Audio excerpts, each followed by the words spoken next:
Kumusta mga kaboxing? This is Boy Kalawang TV. So update lang po tayo mga idol sa naganap na pangalawang laban nila Pedro Taduran at Japanese boxer Jinjiro Shigeoka na ginanap kanina sa Osaka, Japan. So sa naganap na rematch ng dalawa, kapwa nga po nilang dalawa pinaghandaan ang kanilang pangalawang pagtotoo sa ibabaw ng lona. Dahil umabot nga po ang kanilang laban na dalawa hanggang sukdulang 12 rounds na bakbakan na walang bumabagsak sa kanila.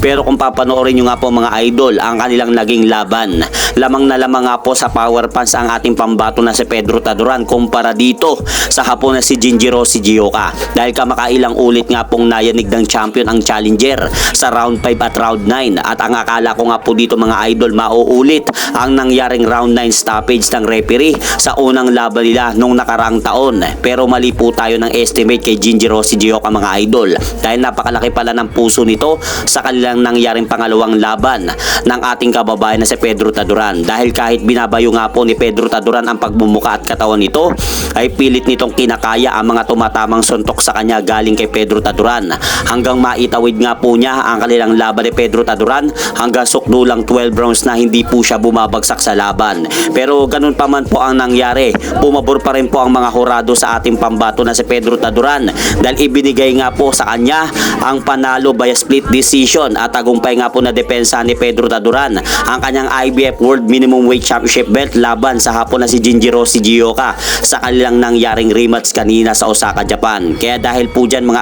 idol, umabante na po ngayon ang kartada ni Pedro Taduran sa 17 wins, 4 losses, 1 draw with 13 knockout. Habang nalasap naman po ng hapon na si Jinjiro Shigeoka ang kanyang ikalawang talo sa kamay pa rin po ng ating kababayan sa Pedro Taduran dahil bumagsak na po ang kartada nito sa 11 wins, 2 losses. Kaya binabati nga po natin mga idol si Pedro Taduran sa kanyang matagumpay na panalo kanina sa Osaka, Japan sa kanilang nangyaring rematch ng hapon na si Jinjiro Shigeoka. At hanggang dito na lang po muna ang aking update sa mga aganapan sa mundo ng boxing. At syempre mga idol, huwag nyo rin pong kalimutan, pakisuportahan nyo naman po muna ang ating munting channel. Maraming salamat po.